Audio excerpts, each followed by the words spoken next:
Getting a gloss white, right? A 3M gloss white. We're doing 3M gloss white, but we're surprising my wife. She has no idea. Hopefully she don't see this before the car gets done. Mike from the winning team.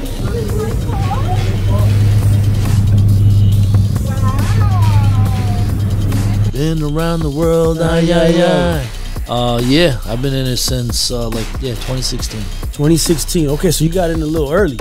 How much was it when you got into Bitcoin? For those of you that don't know, Alessio epoxied my floors. I'm the guy that did the epoxy floors. Before that, we had a restaurant. My dad was a hustler, really? bro. What kind of restaurant? My dad's actually Italian restaurant? Some type of pizzeria or something? A restaurant. Okay, so like a diner type. Not a diner, bro. It wasn't, like an Italian restaurant or some type of... And we are live. We are back, guys. My name is Mike Winning, aka Mike Simo from Winning Tints, and I got my man here, Alessio the Truth, right? Alessio, I go by Alessio the Truth. I'm not the truth. Jesus Christ is the truth, the way, the life. No man comes to the Father except by him on Instagram. Okay, nice and religious with it, like that, guys. And I got my man Gabe right there in the control center in the back behind Alessio. You see his hand? Not so much, but he's back there somewhere. So in case you hear like a nice, deep, rich voice asking questions, that's my man Gabe over there in the control center. And remember, guys, we will be doing this every week, every Wednesday. We call it Winning Wednesdays. What we'll be doing is talking about the car industry, right? We're going to be talking a lot of car industry related stuff, rather to do with wraps, wheels, tints, detailing. We'll have people here coming by and we'll be interviewing them. Right now, I got my man Alessio the Truth in the house, and he's getting a car wrapped by us, yes, a Nissan Armada.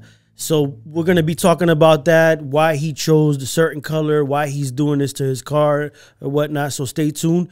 You guys are not going to want to miss it. And remember to subscribe, guys. Subscribe, like the video, comment down below. We need more people watching to make this get bigger and bigger, all right, guys? So help us out with that, all right? Let's continue without further ado. All right, so Alessio, what's up, my boy? So you're for those of you that don't know, Alessio epoxied my floors. That's right. He's an epoxy guy. I'm the guy in the winning video that you guys made, that great video when you guys sir, redid the shop. I'm the guy that did the epoxy floors. Yep, and we have a video right here. That's him right there in the background, and Timberland did it up. Yep, he epoxied all our floors when they were looking all ugly and all that. He made them look pretty. He's like the Da Vinci of floors. He's a Da Vinci. I like that part in the video too, man. Yeah, and you also do a lot of teaching, right? You do classes. Yeah. You sell the product. We sell products. So I have the installation company, something that me and my father started with. The concrete makeover that's been going on. How old were you when you started with your pops doing this? I was probably, I don't know, it was 13 years ago. I'm 38 now, so 38 minus 13. Oh, wow. Look at that. So 25. And then I started a distribution company, New Jersey Decorative Concrete Supply. Okay. That's how I met Mike. He pulled up on me one night right before we were about to close. I had to keep the doors open on him, because he was looking for epoxy floors, and he found us like literally. I looked on Google. Yeah, right down the street from him. You guys were local. So, yeah, then we started doing distribution about 9 years ago. And with the distribution, you know, classes, training, things of that nature as well. And when you say you're doing distribution, you're moving products for other companies, not just your own. No, other installers come to us and purchase. We sell a variety of epoxy products, different brands. Self-leveling, different brands. We have our own house brand, and then we sell a bunch of brands. So you're never going to be limited when you come shop with us. Most shops, they got, you know, they're one thing. And where do people go to buy your products? Is there like a website we could put down here somewhere? Yeah, you could check out NJ Decorative Concrete Supply.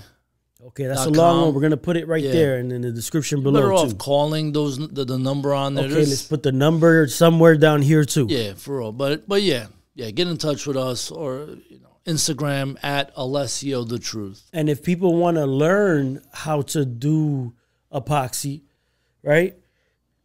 I would say 100%. Check me out on my Instagram. That's where I do pretty much everything. So if you're in the industry or you want to get involved or you want to learn about it, go check me out at Alessio the Truth on Instagram. And I got podcasts upon podcasts upon podcasts. We're dropping jewels all day, free of charge. And then when you want to really get serious with it, you can pay for the hands-on training that we do at the warehouse and whatnot. You get a lot of value off my channel. And here we got you doing our floors, right? Yes, sir. Where you were kind of, yeah. We wanted the marble look on our floors, nice and white, crispy, which wasn't the smartest idea because we got so much volume of cars going in and out of our shop, guys, that white gets dirty. It's not the best choice, but it did look great. We're gonna redo them eventually, right? Not white. We're gonna do them a color that can kind of look good when it's dirty. White doesn't look that great when it's dirty, so there is some colors that look a little better with a little wear and tear in them. Yeah, like white a silver is not one of or them. something like that. Yeah. And what you're seeing here is like the beginning of it, you know. So you see these like hard lines, then you have to go and hit them and kind of make them a little bit more subtle by rolling them out. But I love that you guys made that video, man. That was a nice piece of content to have. Yeah. You know, we got the channel, so we got to put everything we do on the channel, especially big things like this. Got the guy sanding it up afterwards, right? Buffing it, making it look nice and shiny and smooth. Yeah, I remember that. It was cold. It was freezing outside, too. Then we threw this on it, which was, this was... the urethane. But it was like a matted one. It wasn't... satin finish, yeah. Yeah, so you know, my employees won't be slipping all over the place, right? It's for slipping. Right there. It's for scratch resistance, mostly. Yeah, we like to put that on everything, especially commercial stuff. The high gloss scratches real easily, just like a car. Okay, all right. You know what I mean? And this one had like a little bit of sand in it, right? It had like some type of grip. It's got some aluminum oxide. Okay, that's what it is? Aluminum oxide. Some type of sandy type material, right? Yeah, it's almost as hard as a diamond. And this is when it was done. We were kind of showing everyone how it looked at the end, which in my opinion looked beautiful. It's just something that I would love to do in my house. This is how it looked like before, not winning. Not winning. It was nice and dirty. We threw extra dirt on top of it so it could look a little worse. But the floors were all cracked and beat up. Wasn't looking too good. And now, winning. What a transformation, man. And that's one of the honestly, that floor, doing the marble look with the white and it's a hard floor to do, man. I don't even like doing those floors, to be honest. I mean, there's guys that you try to talk me out of it a lot, and I was like, no, this is what I want. It's for the videos. I should have listened to you, by the way, but yeah, you know, I got to go through. You know, I'm the type that learns that way, the hard way. You know, you learn with the wallet sometimes. So now, you know, I know better, and for future projects, I kind of already know what to do. A silver would have been nice. You know, you got the snow angels over there. Yeah. I'm humping the floor. That's how much in love with it I was. But this is how we met. Basically, is he came through the shop looking for products. I told him, look, we installed too. I have a company. We installed it. We're down the street. And that's that's how we became friends, right? And that's how we're here now. I'm a customer. We're friends, and now you came to get your car wrapped. I'm getting my car wrapped, and you're getting it done white. I try to talk you out of getting white, just like you try to talk me out of getting the floors white. And now that's what we're doing. Yeah. Yep. You're getting a gloss white, right? A 3M gloss white. We're doing 3M gloss white. So we're surprising my wife. She has no idea. Hopefully she don't see this before the car gets done. But yeah, she's been just a great wife to me. How long ago y'all met? Like 8 years. Like now. 8 years ago. Yeah. Okay, so you guys been together for 8 years, really. 8 years. Married for 3. Married for 3. Kids, how long? I got a baby, Amelia, and we have another one on the way. Another one. And so she's been thugging it out in a 2012 Nissan Altima. I'm a Nissan guy. I had the 350Z. I had the Altima. I'm in the Armada now, the 05 Armada. did a lot of work to that. I know there's a car show, so we could talk about all the work I put into that thing. Exterior or interior? Engine? Motor, drivetrain. Okay, you're a motor guy. You like your car to feel right. Everything is done on that motor. That motor it's replaced. The body got 268,000 miles on it. The motor got 60,000. Wow. I got long tube headers on it. I got a tune on it. I got race cats on it. Exhaust done from turbos? The front to the back. I didn't do didn't turbos. Go that hard. You got some coil springs. It's a big car. Coils. It's a big boy. It moves, man. That thing's rowdy. But it all started with. Sounds good. Anybody that has that either a Nissan Titan, they know about the cracked manifolds. So I had a cracked manifold. That's a pickup, right? It's a pickup, but it's the same. I'm a pickup guy. I love the pickups. You still driving that the 1500? The Ram? Nah, I got rid of it. I'm trying to get the Cybertruck now. Yeah, so I'm working on that, guys. Stay tuned. You're the Mr. Consumer Electronics. I just realized. Man, I love new futuristic. Your glasses recording me right now? Nah, they're not recording you, but you notice I got little cameras on them. Yeah. I wanted to get that. They're good. They're good to have a camera on you at all times. So sometimes I don't want to whip out my phone. Sometimes I don't want to do all that. I'll just press the button, record real quick, get it over with. For the epoxy floors, I like that view. It's like the point of view thing. Yeah, the only thing I don't like on it is it limits it to 60 seconds. And to me, that's whack because I wanted to teach my my audience or whatever, like when I go on sales calls, like I'd like to have that, you know what I mean? And then for Second Amendment issues too, God forbid you got to get silly with it. You hit that and you got some evidence on the spot. If you know what I'm saying. Yeah. Everybody got cameras nowadays, cops got the body cams and all that. You got any crypto? The crypto community took a little hit a little while ago, but now it's on the come up. Bitcoin is it at 70 yet? It's at 70. I just checked. It's at 70. Okay, so crypto is making new highs. I've been in it since like 2016 or 2016. 2016. Okay, so you got in a little early. How much was it when you got into Bitcoin? When I was in it, like when I started investing Bitcoin, it was at like 900. And then as I started getting in, it hit like 3,800, 4,800. And by the end of that year, that's when everybody was talking about it. It had hit 21,000, something like that, 20,000. Yeah. And I was into how many you had at that point before it hit 20? This is where they always say in this world it's like Bitcoin is king. Of course, it's the most recognizable when it comes to cryptocurrencies. Definitely. Well, I was into all the altcoins. So I was buying like already back then in 2016. I was in Neo, I was in BNB, I was in all these other things. So I had 8 because in order to buy those things, you had to buy Bitcoin to buy other stuff. Yes. You couldn't invest in that stock market with cash. You would have to buy Bitcoin, Ethereum, or Litecoin, and then you would buy those other currencies using those. So I had 8 Bitcoin worth of altcoins. I would much rather have had 8 Bitcoin right now. Bitcoins, yeah. But I didn't make out pretty good with that. I think it's I bought into the technology at the time. I got a computer background. When I really started like learning about it, I was like, yo, this makes a lot of sense. It's anti-inflationary. There's no inflation on it. The whole blockchain thing, I like that it's decentralized. I thought that was like for now. Until, it's decentralized. No, it is. Governments take over it. Yeah, but it's still decentralized. Salvador, I think they kind of adopted it as their currency. There's cities. There's a Bitcoin city in Salvador, right?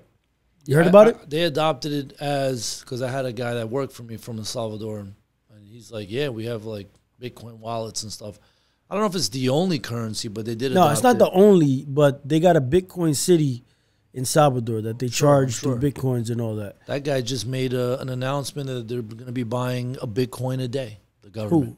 Who? The president of El Salvador. Yeah. That guy's a big deal right now. I like that guy. He's good. He's over here. He's telling us how to do it. He's telling us how to do it right. For sure. Yeah, for sure. And right now they're going up. Right now they're going up, so you must be happy. Now we're talking investments. But as far as my investments, I I don't get too happy or too sad because I've seen it go up, I've seen it go down, I've seen it go up, I've seen it go down. But Bitcoin's been going up more than it's been going down. That's for sure. Yeah. No, I think long term it's only a winner. Gonna go higher. Yeah, it has a winning attitude right now. It's winning. It's on a winning streak compared to where it was 10 years ago to now. Even though it went up and down, I mean, you just kind of got to hold on to it. It's a fixed supply. They can't keep printing out money like the way they, it's anti-inflationary. There's not an infinite amount of Bitcoin. So with our money, it's like a limited supply. With our money, you have a slice of pizza that you put $100, let's say, each slice worth $100. So they're just going to keep making more pizzas. Yeah. So they make more pizzas. Each slice, every time they double up a pie, the price is worth less. It's worth half the price. That's inflation. That's the biggest tax you can have on money. And they just keep printing money out of thin air. There's nothing to back it. So that's what really attracted me to that. And then the other thing was the decentralized aspect of it. I thought it was like, yo, this is the way everything should work. You know what I mean? Like, it's decentralized. So if in order for you to hack it, you would have to hack like millions of computers that are mining it because there's like a ledger. Yep. It's like the blockchain. Alessio owns one piece of the slice. Alessio sent a slice to Mike. And those directions, that ledger is on every computer that's mining. So in order to hack it, you would have to hack every single computer at one time. It's impossible. It ain't happening. Yeah, so, as long as there's internet, everybody's using a computer, then it'll have some type of value. But once, if something bad happens and it all goes to shit. Listen, if there's no internet, your money fucked. in your bank account ain't going to work either. Yeah. So at that point. But real gold would help. That's where real gold is king. Yeah. Yeah, where they say that Bitcoin is the digital gold. I'm a holder of BNB. I like BNB. BNB. Binance. Binance is the world's largest crypto trading place, where you want to go, like how you have Coinbase here. Yeah. They're global, and they use that currency internally. You could stake it and make interest on it. So I like So what, they have their own coin or token? They have their own coin. So I bought it when it first came out for pennies. Now it's worth like $590 per. Wow. You know what I mean? So I made a killing on that. But I like that. I like that they're worldwide. They already have credit cards that you can use.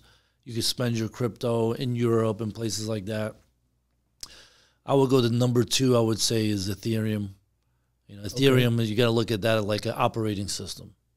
So it's like how you have Android. People are going to make apps on top of Ethereum. And it had its issues, but you got to go with, it's all about marketing, and Bitcoin is king. Ethereum was always number 2, and then you get all these other ones. I would just say use stuff that actually has some kind of value. I'm not big into the meme coins, that they do nothing. The altcoins that I bought were applications that did stuff. They served a purpose. You know what I mean? Like NFTs, buying different NFTs I think is stupid. But the technology that is NFTs, like if somebody made an NFT for concert tickets, non-fungible tokens, so you buy one online and it's like, this is yours and nobody else's, and now when you come to check in with your phone, nobody can duplicate that. It's not like, so now I'd say, okay, that can be used in industry. And so I was investing in programs or like an app, essentially, that will, as it gets used, you make more money. So Ethereum is something like that. You had investments in NFTs. Because NFTs took a pretty good dive. I did. I bought NFT trading platforms. Yeah. So like, I have one that was on a Neo platform where people who want to go trade will do it on this platform, and that platform had a token. So I invested in that, and then I did on a couple. There were games. We can get really crazy into this topic, but NFTs took a little bit of a dive. A lot of people lost a lot. They went NFTs, 90% down. Purely art, Bored Ape, and all that. It's art, and it's only going to be big if the pop culture says, "Yo, this is what you need to have." And that's what was going on. Everybody was all into NFTs. I don't know if you know about Gary Vee. Yeah, he was very bullish on NFTs, and now it's kind of he was bullish on. He was kind of saying like what I just said, as far as like the technology is good, bro. It's cool when everybody wants to buy that specific NFT, and it's worth supply and demand. Yeah, at the end of the day, it's only art. It's a piece of art, which is like nothing. So like if you made money on it, good. Picasso's art's going to be making you money long term. Some digital ape, you know, it was only hot because everybody thought that was the collection to have. There was a lot of hype around I'm it. saying the technology in itself, like of being able to create a one of one and then verifying it on a blockchain that like, yo, this is not, it's like saying like, for example, you could use this if Louis Vuitton and the family of company, there's like one Italian or French company that owns like Louis V, Gucci, LVMH, yeah. all those, right? If tomorrow they said, yo, we're going to use Solana blockchain to verify all the purses. So now when you buy a purse, it comes with a special code on there. That code is tied on our blockchain. So now when you get a the fake purse one, itself has something like a code, or it would have a that code. you could scan or something, some type of It could chip. be a code. It could be a chip, and the chip will give you that code. But you'll be able to verify a bag to say, look, this is the one of one. It's on the chain. A serial number. A serial number. Or some type of social security for the purse or something. I'm saying to verify it in that manner. Mm-hmm. Then you'll be able to say, okay, look, same with like concert tickets and things like that. Then into my mind, I say, okay, man, if they use this, that's going to be good. I can make a certain amount of money. How many bags are out there? You know, things like that. Yeah. XRP was a technology that was going to be used in banks. And so for banks to move money cheaper, there's a couple of technologies like that. XLM was another one, Lumens. IBM said, yo, we're going to use this.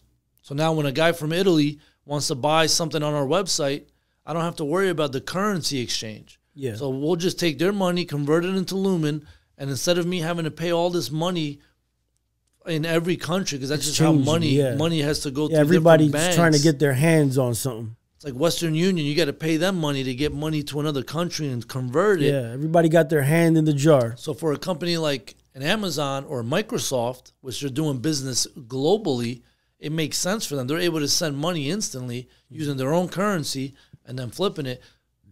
That's what I'm talking about. Buy something that's going to make, that's got real value to it. It's like, what does this do? It's not just a picture of a dog. You know what I'm saying? Like Shiba Inu and all this kind of stuff. So I'm not into the hype stuff. I'm into stuff that has actual use case scenario, and it fared out very well. It's a different age back then than what it was now. I had some good mentors. I was watching guys on YouTube. Data Dash was one of them. And it worked out good because when everything crashed and it went back up and went back down, these were solid projects. And it made me some money. I'm going to hold it like I hold my stocks. I don't get emotional. You're into stocks? I'm into long-term stocks. What stocks you got? Some of your main ones. A lot of them are ETFs.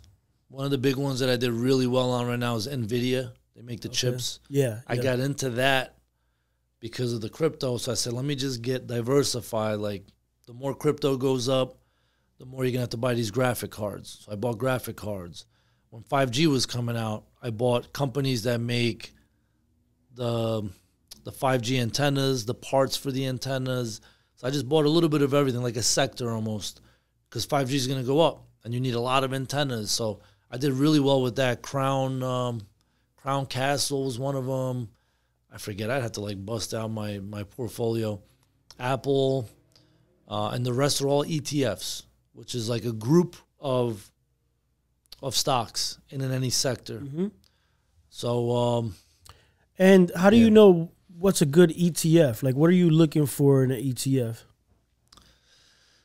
ETF is a group of stocks. So if you wanted to invest in like, this would have like Ethereum, Bitcoin. It would have all of them. How many like how many 10. Things does an ETF have? How many different investments? 15, 20, 30. It's have usually in a percentage. Numbers, right? The S&P 500. Yeah. That's an index. It's less risky. It's more of a long-term You're thing. basically investing in the top 500 companies in the U.S., which is what the S&P 500 is. Yep. Historically, it returns about 8% a year.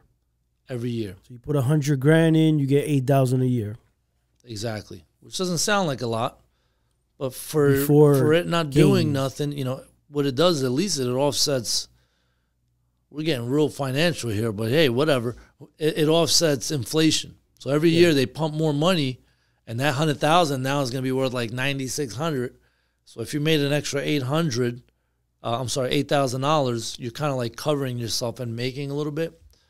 But yeah, I would just tell people invest regularly, put in like $100 a month, just have it automatically take it out and put it into something. Instead of one stock, get an ETF. They make a social media ETF that has like all the different social media websites. They have ones for gaming. They have ones for gas. They got them from all over the place. That's what I did, and it worked out well. Before you know it, you got a ton of money saved up. You ever thought about getting more into it, or you kind of invest what you can, what you could lose, like they say? Right before I got married, no, I think it's a good place to put money away because you realize you blow money on stupid stuff all the time. Yeah, absolutely. Food. So I was at a point where I was like, man, I'm just going to put as much as I put so much to where I couldn't even eat. I'd have to go to my mother's house and eat every meal. Because your money was tied up. Because it was tied up, but I figured, hey, at least I'm not spending it, but I'm not throwing away either. It's sitting there in my stocks, and now they're doing well. So, yeah, I would just go with things that the biggest advice I would say is things that make you a lot of money are high risk and can fall and go to zero. And so when you invest in like Coca-Cola, Procter & Gamble, these companies have been around for 100+ years. They ain't going nowhere. They don't pay a lot, but they're consistent. And all the rich people, they put their money in things that give them little returns, but it's guaranteed small returns. It's never going to go up and down. Yeah, like it's Bitcoin. a numbers game. So if you got enough invested, you could live without having to work off of them. You would need a lot. You would need a lot. Yeah, if you got enough money invested. I mean, it depends how you live too. If you live, below your means, you only got to waste maybe $2,000 for rent, $1,000 to eat per month, right? Yeah. If you're not going out, splurging, buying Benzes and all this crazy stuff, right? If you're content, you're happy how you're living, so then check it you out. should be all right. Yeah, you don't have kids. Again, like if you got to pay rent, you need to make at least like $2,000 a month. Let's say $2,000 a month. You can live humbly in not here, maybe in Puerto Rico somewhere. In Puerto Rico, it's like $300 a month for rent. That's what I'm saying. So let's just say you needed like 3 G's a month, and you're basically counting on dividends. So what I'm saying is there's companies that pay high dividends. Like every month they'll give you like 8%, 10%, 12%. But like the stable companies that are just got like trillions of dollars in them, and the stocks, if you pulled out $1 billion tomorrow, the stock would barely go down. You know what I'm saying? Those are called large cap stocks. Bro, you're earning about 1.8%, 2% maybe. So you need a lot of money to get that $2,000 every month. You know what I'm saying? Like, yeah. And not have to worry about it going down too much because it's not that risky. What's 2% of $1 million? 20 racks on a mill. 20 racks a month. Good. That is pretty good. I mean, you could definitely live above. You could live off of that on 2%. All right. So speaking of wasting all your capital gains on winning, right? What's next? What's next for the car? What are you planning on doing next on the Armada? I know you're not going to stop there. Nobody ever stops at the wrap. This is what we did. So we got the tail lights tinted out. Maybe some wheels. You thinking about upgrading the wheels, or you like those wheels? I like that you guys do that powder coating. I mean, it looks dope when it's all black. I just this is like the Platinum Reserve Edition. It comes with like the real nice rims and all that. I got to keep it humble too. We talking finances. I'm trying to be, make good financial decisions. I'm trying to buy a house, first house. Okay, where at? I don't know yet, man. I'm trying to find a deal. Is it going to be around here, or Hell are no. you trying to get out of the hood? I want to get into a house. Trying to get a good deal. It's going to be worth what I'm paying for. Right now, everything is like through the roof. You get all these New Yorkers coming in, buying stuff. So in Elizabeth. Bro, Elizabeth. Here where we're at in Elizabeth. Oh, my goodness. It's like the new Hoboken, right? Got a lot of people from New York coming out here. They're going to do a ferry in the port that takes people directly to New York City, 15, 20 minutes. I've been hearing about that for years, bro. It's happening. It's happening. It does take years to do these things. Long time. Like you could take cruise ships too or something. Yeah. I thought that's what they were going to do with it too. They did that in Bayonne. But yeah, as far as the wraps, man, I'll tell you this. I didn't realize what goes into it. Yeah. I wasn't expecting. Preparation is key. I didn't take that into factor, taking all the stuff off, which I think most people don't really think about, the amount of work that goes into it. And I was really impressed, man. We went to go take a look at the car. You got to fill in all these little chips because the film isn't that thick. And just like when we do our floors, like everything got to be filled flat and flush. That's like my big thing we teach at the class. Filled, flat, and flush. Yeah, so you're a tough customer because you look at a lot of details. I do look at that. So, you know, go be easy. You know, it is an aftermarket job. So I didn't take it into consideration. My expectations, I told you, I was like, look, I just want to make sure that there's no bubbles in it. So it's like what I'm looking for, and you basically elevated that to me. People watching this kind of stuff, they gotta understand like what actually goes into it. Yeah, and a lot goes into the process before the actual wrap goes on the car. All right, winners, as you can see, we're missing some parts. But not because the car is broken, it's just that we had to dismantle some of the pieces so that way we could get inside these crevices. Like you can see right here, right there. We already took off the tail lights on this car. This is some of the necessary steps. There's gonna be other pieces that come off, like this gas tank cap. Took this off because we're gonna get all in here. You know, preparation is key. They say the 4 P's? Preparation prevents poor performance, guys. Remember that. The 4 P's. So I'm stealing that. A lot of work goes into the preparation.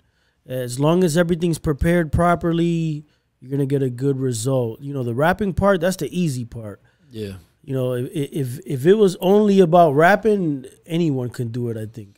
But the thing that makes wrapping hard is that you got to know how to prepare the car, take certain parts apart. Or they took off the door handles, like the emblems. You know what I mean? Like, I'm not trying to do that by myself. I mean, I wouldn't tackle this kind of a project anyways, but everything's coming off. The lights came off. The emblems came off.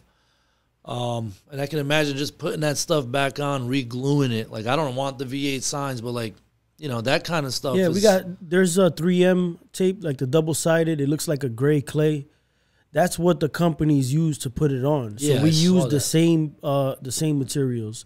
We got machines to take off the old stuff and put on the the new one.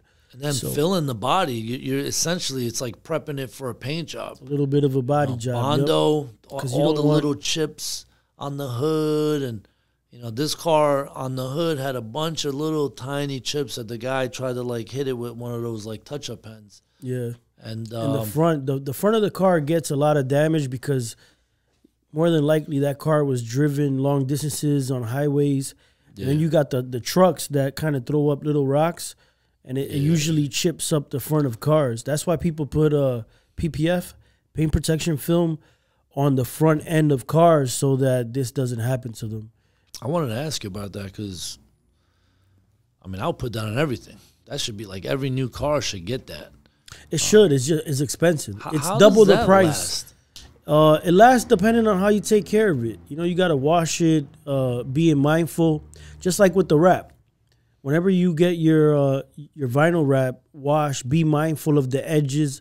Try not to get since you're getting ceramic coating on it, all you have to do is get a small power washer if you don't already have one, and just wash off the little bit of dirt that sticks onto it. It's not a lot because ceramic coating is hydrophobic. Yeah. So what that means that is meant to just have dirt and stuff just slip right off. Yeah. It's very, very, very slippery. So all you got to do is just kind of power wash your car from a distance. Don't get too close on the edges. Yeah, for sure. Right? And grab like some type of microfiber towel and just dry it up. Sometimes all you need is a microfiber towel to kind of like dust off, or some type of a little blower. So you don't even got to take your car to the car wash that much. You know, I got people that never take their cars to car washes. And some people, they'll take it maybe like once every 2 months or something. You got to try to stay away from the machines. Yeah. The machines will fuck your car up no matter what. It'll strip off the ceramic coating some way. Don't put wax on it because it's already ceramic coated. So you already have something that works 10 times better than wax could ever work. Glass is made out. It's like a glass. It's a mineral. Correct. It's like a thin layer of glass. We say quartz. So we have, it's a liquid rock essentially on there. That's what they put in those non-stick pans and stuff like that. If you use some type of pad, you got to throw away that pad once it hardens up, right? Because supposedly the glass gets stuck onto that pad. As far as like when we do it, if we use a microfiber to level it or whatnot, or some type of pad to level it, that's garbage. Once it cures. Yep, once it cures the wrap. And then the reason why I'm doing it is because I heard that it extends the life of the wrap. Absolutely. So to me, that's important. I'm spending good money to have all that work done. I'm not trying. I want to protect it. You know what I mean? And that's what we're doing. We're gonna ceramic coat this white wrap, and it's gonna look so much better and hold for such a long period of time. And we're gonna show you how we ceramic coat. It is a white car, so the ceramic coating liquid you can barely see, but it is on there. The application goes on in a checkered manner. So we go sideways and then we go up and down. So like that, we don't miss a spot, guys. We wanna spread this evenly, and we want it to be all over the wrap. Here's my thing. When I spend money, to me, the cost is never the thing. You know what I'm saying? Like, I'm all about quality. I'm in an industry where I'm selling floors. They got to be done right. It takes a certain amount of time. And I think people need to understand, like, I was like, whoa, you guys are filling with Bondo, sanding it, they clay the car, right? You get all the little fine stuff. Got a clay bar. So that this thing lasts enough time. So that it looks good. It looks good, but that's going to help in performance and how it sticks. Yeah. If you got little air bubbles underneath, that's going to be hot and cold. It's going to end up, that's a weak spot in the job, right? Well, the wraps themselves, if they're good quality wraps, they have air like pores to let it breathe. Yeah. Wow. Some people bring us wraps to do from eBay or something, and they're just some cheap lettering type of vinyl. That stuff doesn't work. You know what I mean? It chips away. It doesn't stretch that good. If you're watching this right now and that's you, I'm telling you, man, like, I'm in a different industry. Don't do that, bro. Don't do that. Brother, why you do this? Do people do that with you? Do they bring you their own epoxy? Like, here, just put this on. That they bought from the internet, some cheap shit. There are guys that do that because they're trying to save money. Usually they got big warehouses. They'll buy something from, literally, like, I've seen it with Home Depot, like Rust-Oleum stuff, where I'm like, bro, you bought enough to do like 20,000 square feet. Like, this is trash, and you want me to install it? 20,000 square feet. That's a lot. That's a decent amount. But that stuff goes on paper thin. I'm just saying, this is like a paint job, bro. Like, a good paint job's costing you $5,000 to $10,000 because of the body filler, the sanding. Same with this. You're paying for the craftsmanship. You're paying, my man, GTR was like, I'm like, what do you got to choose from? He shows me 3 of them. And there was 3 different brands. And obviously 3M is the best. They invented it. He goes, bro, you got 3M. What was that, Avery? Avery Dennison. And then this other guy that's like, looks like Tiny Bot. It's a cool name. Sounds cool. They had different colors. I'm like, nah, bro, we're going to have to go with the best. It's more expensive, but it's the best. You buy something that's made, this is like craftsmanship, artisan, sanding. You can have the best paint job in the world, but if the Bondo job underneath looks like crap, and then when you didn't sand everything out, you get what you pay for. And this is like skilled labor. Things are done by hand. They're filling every nook and cranny. I invest in that. And this is something that, let's just say you drop 3 G's on it and another guy is at like 2,000. You saved $1,000, but maybe in a year or 2 you have to redo the whole wrap. What did you really save? You didn't save much. So, also, you could give the best quality wrap to, this regular Joe Schmo that took a class and now he's trying to learn on your car. He got the best quality materials, but he doesn't know how to use them, and the job comes out looking like shit. He doesn't know how to take the car apart. He could break your car or whatnot. So when it comes to these type of things, you definitely want to make sure that you're going to a reputable company, and you want to make sure that the person that's doing the job has done other jobs before and knows what they're doing. Yeah, I felt comfortable going with you guys watching the videos, I mean, I'm down the street from these guys. I see Lamborghinis pulling up, Rolls Royces. I see good cars. I know your cousin. He's like a car guy. Eric. Yep. Eric's in there. He's showing me pictures of all his body work he's done on his like Suzuki or whatever, like just crazy work. So they're car guys. You know what I mean? Like, you gotta love the cars, man. You gotta love them. I don't trust some random guy like sanding my car. Like, bro, when I pulled up and I seen the car all sanded up, I was like, oh, man. But I didn't get that crazy because I'm like, hey, this is how we got to get done. It makes sense. I trust these guys. So I'm willing to pay for the quality. And I think that this is the kind of industry. Today I got a really close look into it, like really what goes on, bro. I mean, these guys pulling on. Imagine having a Lamborghini. You bring it to the guy. You probably never even done anything. You probably never even checked the air filter. You bring it to a tin shop, a wrap shop. They got to start pulling that wing off. They got to take those headlights off. Yep, which we've done. Yeah, we've done that. I've seen it. That orange one with the blue. Yep, the so yellow it's like, one.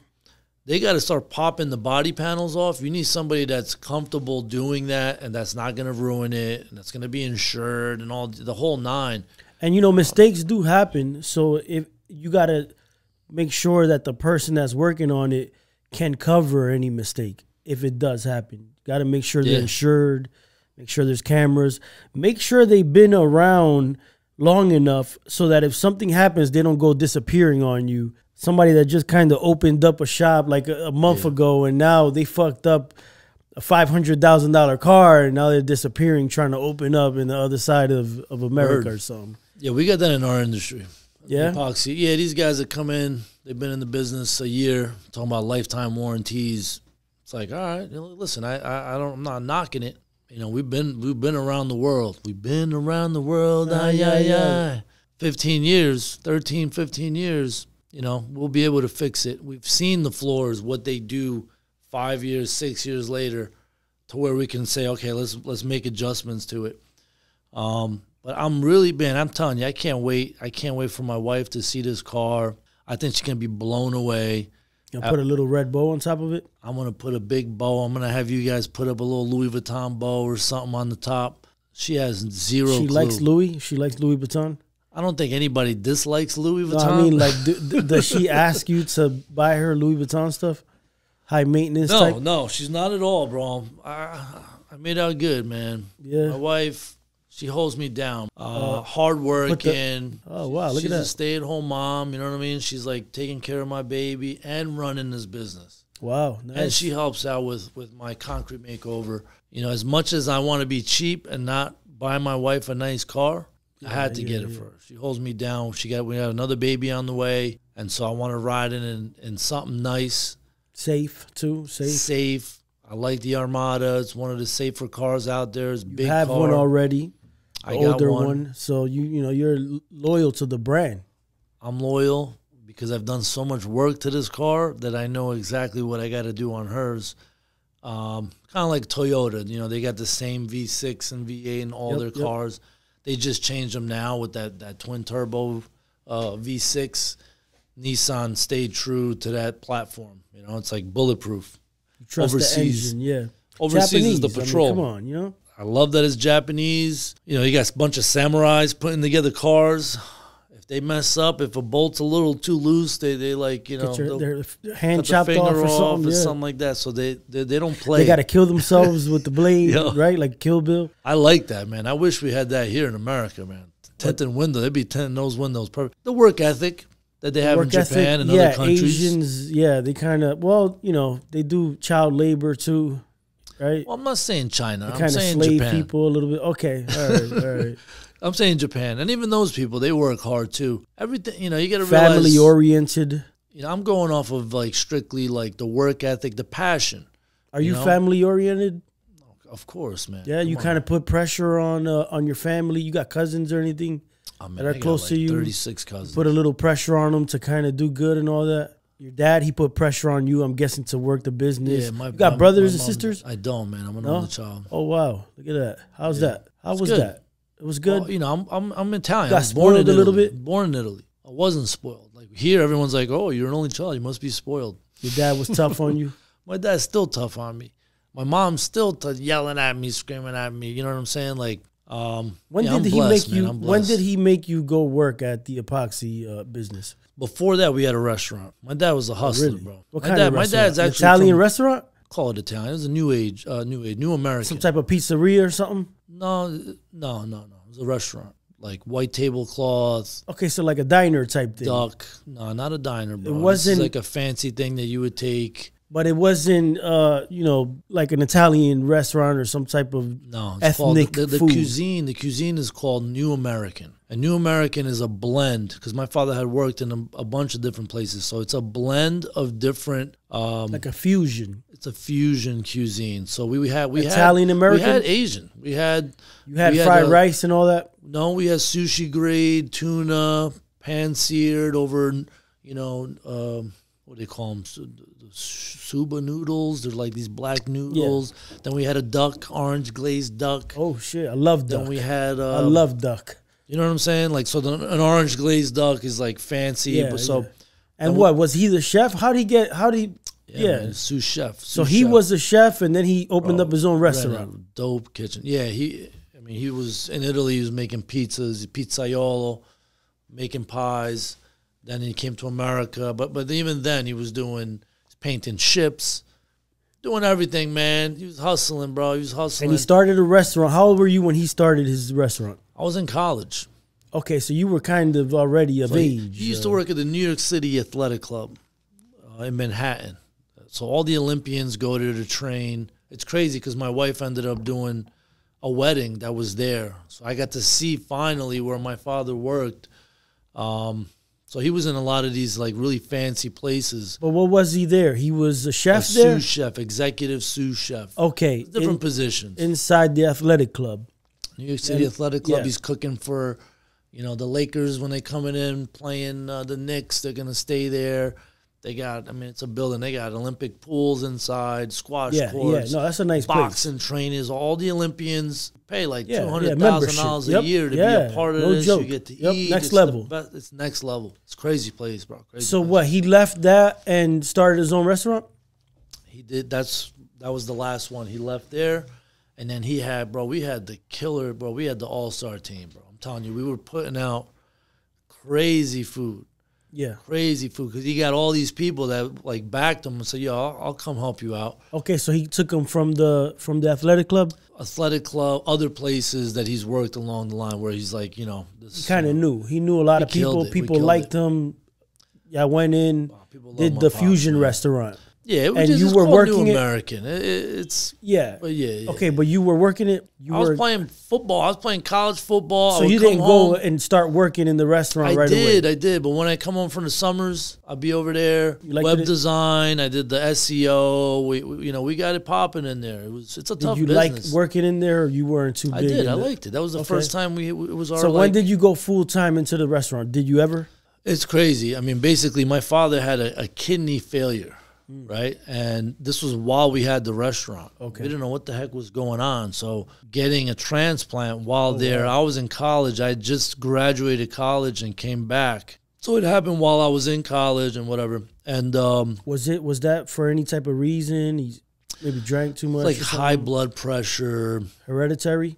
Yeah, it's it was high blood pressure. There's a couple ways you can get maybe bad diet or something like that. He ate pretty good, man. And once you get working at the restaurant maybe exacerbated that. No? They say that you get it and you get it. So if you're an alcoholic, you can probably put so much alcohol in your kidney that you like blow them out, like the way your liver might. Did he used to drink? Was he? No. My mother donated it to him. This is how crazy, bro. This is they God, gotta have the same type of right. It's so hard. My father's Tunisian. Yeah, North Africa. So I'm like Tunisian and Italian. Okay. No wonder. I was born in Italy. No wonder. You got that swag to you, right? I was born in Italy. He was born in Tunisia. So, like what you just said, the compatibility of like a North African, because my mother's from they're all Italian. And at that time when they got that, it was a thing on the news. It was a big news thing. It was like doctor sues his wife for his kidney because they got divorced after he donated a kidney and then wanted it back. Wow. The whole point of this was in that news article or the television or whatever, they were saying how the odds was like 1 in like 100 million or something to be able to be compatible with the person that you end up getting married with. To me, that was like, wow, this is crazy because it shouldn't even work. And it did work. And, you know, they test for compatibility. I was going to test for that. My dad's like, nah, we're not doing that. And then, so my mother donated the kidney. At that point, I was like holding the restaurant down a little bit, but like people in the restaurant, like Mark, the pastry chef, like people stepped up. Raphael, who's my business partner now. Yeah, they really went in. Oh, so he used to work with you at the restaurant. That's how we did business together. Yeah, he was like the maitre d'. Maitre d' is the guy in the front of the house that when you come in, like the host, sits you down. Hey, how are you? You know, so like my mother was doing that. We put Raphael doing that, and these guys. At this point, your mom and your dad are kind of resting. I'm guessing, right? Yeah. And everything kind of fell on you a little bit. So he was on dialysis for a while, which is like filter. Imagine putting your blood through an oil filter. Yeah, yeah. 3 hours a day, every day, like, because otherwise you die straight up. Yeah. You eat a banana, you're dead. Like your body, the phosphorus is poison to your body. Thank God for kidneys that filter that stuff out and dispose of it, because otherwise you eat a banana, you're dead. Yeah, yeah. Because of the phosphorus. Phosphorus is deadly.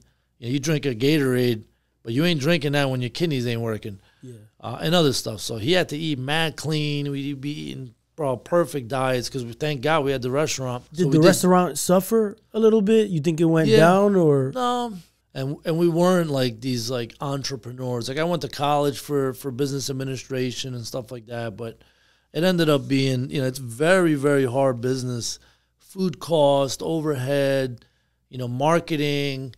It's a lot. It's a lot. They say that the restaurant business is one of the top businesses that fail within the first year or two after they open it. It's a 5 years, the success rate is very low. Super low. It's one of the toughest to be in. And then especially when it's like a high-end, you know, fancy thing, you only go to those you don't go to those restaurants every night. You go to those like, special occasions. So like the weekends, the holidays, you do crazy good. And then it's like, what about during the week? We're slow, bro. We're slow. So we started becoming more of like an Italian, you know, trying to like make it like cheaper dishes that are more profitable, chicken parmesan and pastas. That's what we tried to like innovate a little bit towards the end. But it was just tough business. What did he end up doing? Selling it? We sold it, you know. Everything ain't glamorous. We sold it for not that much money. Okay. At all.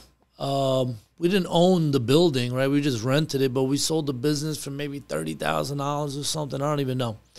And then went into the flooring business? And then my father's like... With epoxy? He's looking for different things. He's like... Just something to do, yeah.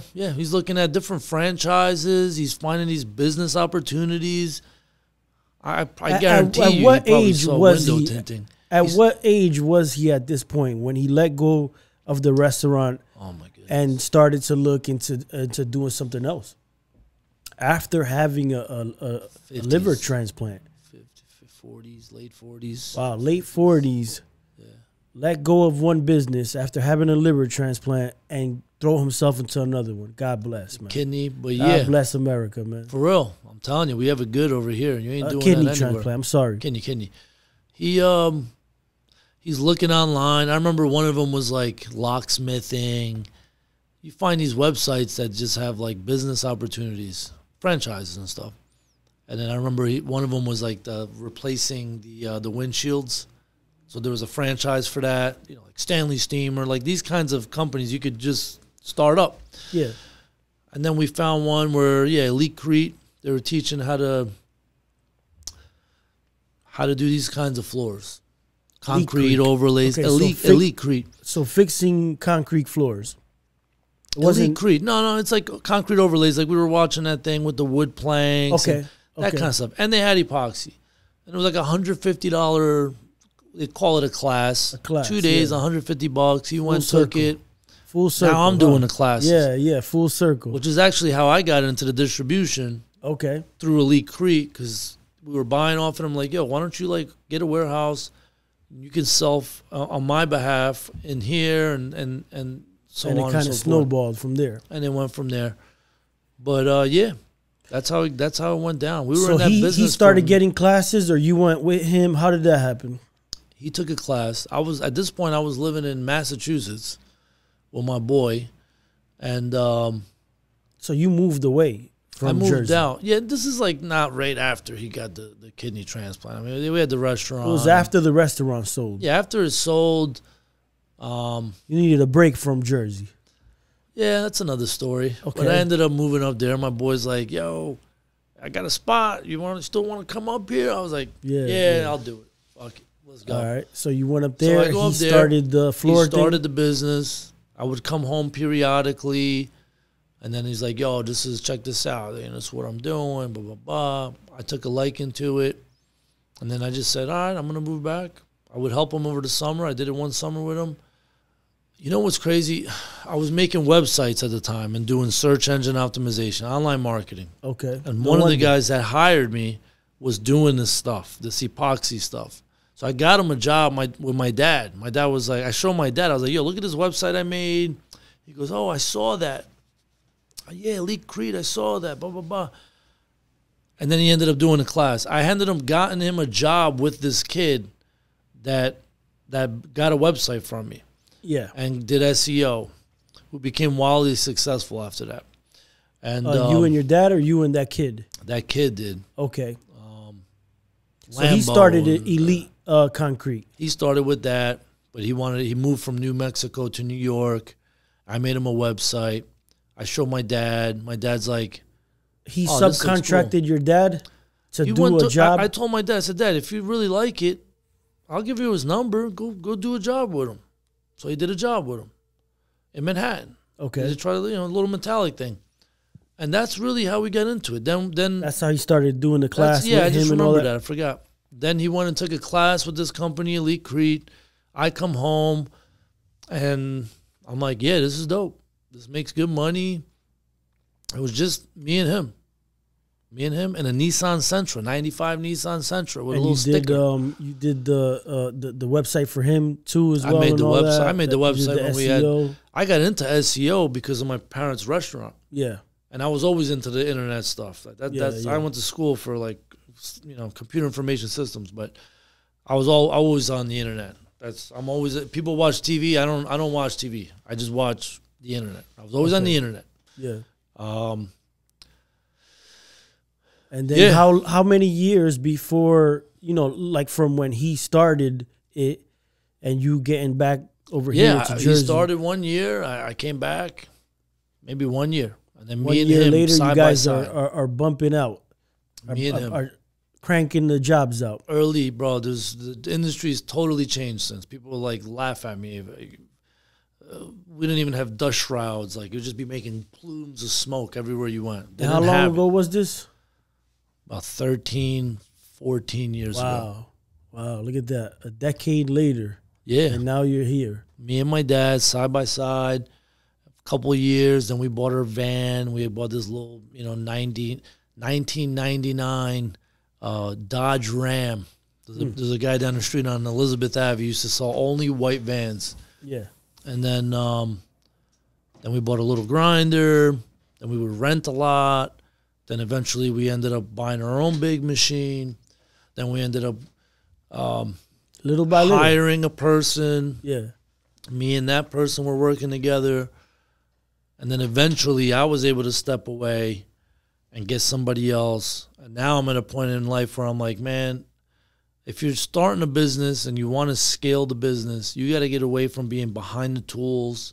You can't go and tint every window. Yeah. You have to replace yourself at every position. You gotta now delegate a lot of work that can be delegated. Everything can be delegated. Everything can be delegated. Even the CEO position can be delegated, as evident in the stock market with all these big-ass corporations. Yeah, the more you can delegate, the more successful the company will be. It's just some positions are harder to delegate than others. Especially when you become the face of the business. Like you're the face of your business. Right? I had to be on every floor. You got your face out there. That's my face. It's all up in that screen. So it'll be harder to delegate somebody to do what you're doing. I thought that, and that's what kept me from delegating. Yeah. See, you got to be comfortable with somebody doing it 80% to where you could do it at. Yeah. And I have guys that do it better than I could do it. You know what I'm saying? Like social media stuff? No, I'm talking about doing Just work. floors. Okay, regular I'm work. talking about That's doing what I'm saying. floors. Yeah. Now I'm removed from doing the installation. I'm doing the sales, and now I'm looking to replace myself in sales. This is like within like a year. Yeah. I don't have time. I want to be doing this all day. Yeah. I want to take the You calls. enjoy this. I don't want to be. You got a good voice for podcasting. You ever? I didn't mean it like that, but I'm saying like I want to be promoting my business. I want to be, I want to be working on the marketing, and even at that point, it's like let me find a guy that's better than me in marketing. You're trying to scale. I need to scale. What's the plans? So like if you were the best rap guy there was, the only way for you to make more money is to charge more for the rap. Yeah. $20,000 rap. This is the best rap. Just like a paint job. But there is a market cap on how much I could charge for a rap. Unless you could provide value. Unless some rich guy loves me enough to just pay me whatever I want. Listen. Kind of like with the floors. I'm guessing there's like a market price for look at the paintings. Per square foot. Look at the painting. Look at art. Yeah. Anybody could put something up. Anybody could print pictures on a wall now. It's like the new thing. But there's value there. It's like, yo, this guy's like the best. He's known. He was on this. He did this guy. He did that guy. He did. Yeah, fame changes the game a little bit when it comes to pricing. But it's just a painting. Or a lot of it. It's just a painting. You probably use $50 in paint. Maybe you spend 10 hours on it, 20 hours on it. Okay, the best mechanic shop's charging you like, what, $120 an hour? So it should only be this much. But no, this thing's going for like $10 million. It's the value in it. Is there epoxy guys that charge maybe 10x what real quick others charge? Is there a $20,000 paint job? Yes, there is. There is, right? Yes, there is. There actually is. And there's a high-end paint job should cost you like 5 to 8 G's, right? Yeah. High-end paint job, you're looking at 5 8 to 10 maybe. I mean, those low riders with the skulls on them. Okay. That candy paint, right? What about somebody painting your Rolls Royce? I'm saying that there's guys that do the same shit that other people do for cheap. They're going to be doing it for 20, 30 G's, and that person says, nah. But you don't hear somebody painting a car for like 100, 150 grand. I mean, there is kind of a cap to certain I said 20 G's. I know. Now I'm trying to say, with epoxies like that too? Alec Monopoly will come bling your car out for 120 G's because it's Alec Monopoly. Okay, you're talking about that artist that does Monopoly in Miami stuff, yeah. He spray paints Monopoly people. There's nothing great about it. That's an anomaly. Come on now. It's not an anomaly. I mean, it is because he's the only. There's very, very few people that do that. Maybe I'm saying, look. You're right. It does cap out. It caps out. Yeah. I'm just saying. You could drive a Kia.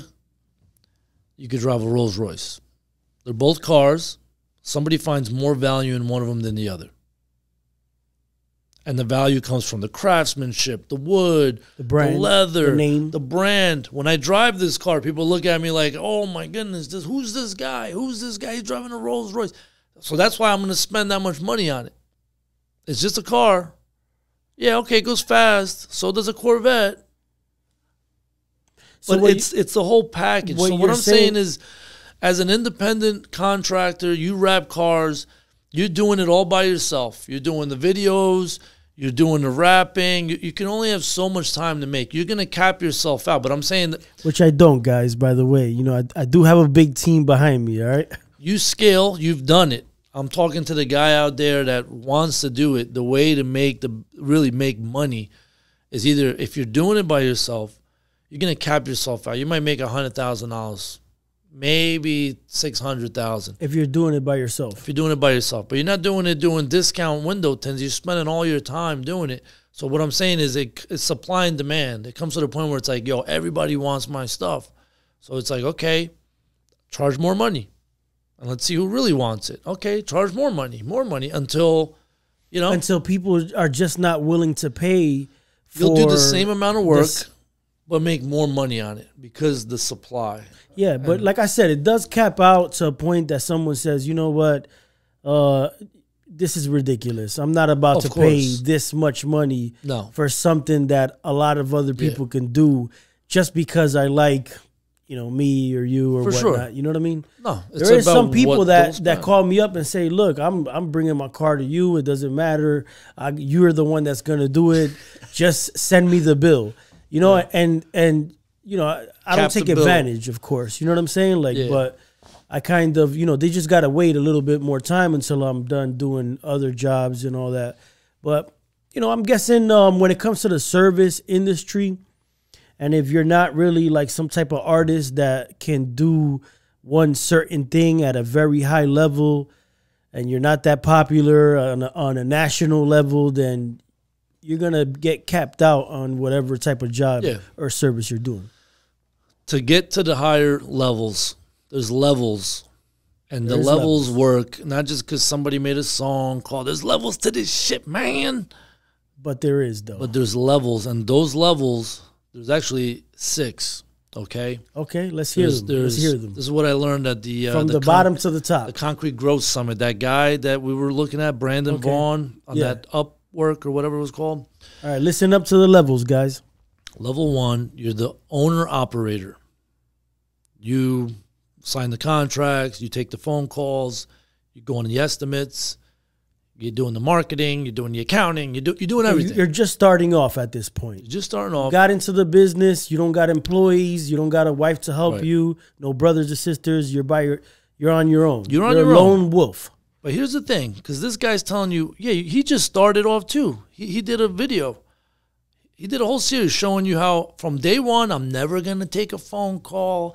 I'm never going to be behind the tools. So you could start like that. So when you have that mindset, I wasted 13 years. You know what I'm saying? Like, to get where I'm at now, I should have been doing it. If I did this 13 years ago, I'd be killing it right now. I'd be getting the Range Rover wrapped up and all that. I'll have you come wrap my house.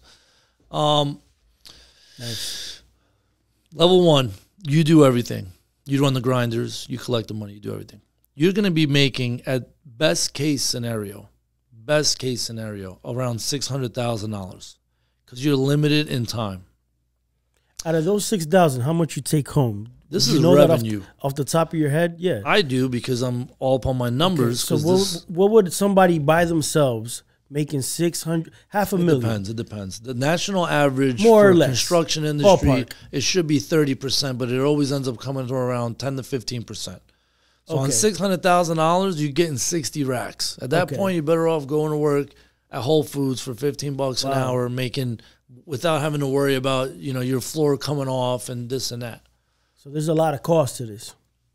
$600,000 collected, material, labor. You know what I'm saying? If you have a high profit by margin, yourself, you're taking 30%. If you could squeeze, double up, and then you bring home $300,000, that's great. Okay. All right. Now, what's the second level? Second level, it takes you to about $1 million.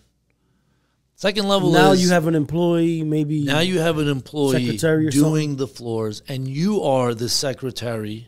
Okay. So you have the production, administrative, and then like the marketing. Yeah. And so now you replace yourself there. They're doing everything, and now you're doing the accounting, taking the phone calls, doing the marketing. And maybe every now and then you help them out. You jump in there. Maybe they call out sick or something like that. If you have to. Yeah. That gets you to which you're going to have to. Another aspect, because you need definitely to constantly... going to have to. You constantly got to be hiring. You got to find another guy, of course. Yeah. So now we're talking like business. Yeah, I know. Business I know. Administration. You're talking to somebody with multiple shops. So we'll get into that after this. Yeah, 100,000, you step off. That gets you to about $1 million. 900, he actually said, 900,000. Now you're level 3. Hypothetically, too, obviously. It's hypothetical, but bro, since I was talking about this stuff, one of my boys that does it in Miami, he does it for all these high-end guys. He's like, dude, I've never really been able to make more than like 600,000. Well, I mean, you maybe not more, but definitely less if you're lazy or you party too much or what I mean? That's he's saying best case scenario. Yeah, cap. That's where you're going to be around. And I don't know if he was talking specifically about my industry, the epoxy thing, but all right, go on. But so whatever. $1 million. The point is this: until you replace yourself, okay, the next level would be third level. We're at level 3 now. Level right? 3, you get somebody to run the administrative side. Okay, administration is going to be, they take the phone calls, going out on sales. So you have a sales crew. So now you get one person to go out on sales, one person to stay in the desk, and then one crew working. Okay. And you get two crews crew, and three maybe crews, like 2 crews. guys or something like that. 2 guys, 3 guys per crew. Now you're going into 1.2 million, 1.4 million. Now you get salespeople, and now all you need to do is be the CEO. Okay. The level 6 was when you start making 4 million plus. Jump from 3 to 6. I know, because the point of this is not to go through each level, which I can't remember the specific numbers. Okay. I have it written down. All right. I'm guessing you're just kind of doubling whatever you're doing until level 6, right? Not so and much what happens in doubling, level but 6? Because now Tripling, whatever, you know. you have 2 crews, 3 crews, but the point is you're no longer installing, you're no longer picking up the phone, you're no longer going to give estimates because you have a sales guy to do that. Then you're no longer doing the marketing. You can hire a company to do that. Now you're just playing CEO. Okay. Now you're able to reach in that $4 million mark because you have 3 crews out there. All you need to worry about is pumping money into the marketing, getting more people to call your phone, having the sales team do it. Eventually, he goes, level 6, you hire a CEO. You find somebody with the skill set of growing a business that's done it before, maybe in the same industry, maybe another industry. That guy's getting 150,000, 200,000. It depends on the industry you're in. And now they're running it for you. You own it. That's what a corporation is owned by a group of people, but you know, the guy, who's the guy that owned Apple or whatever that passed away? Steve Jobs.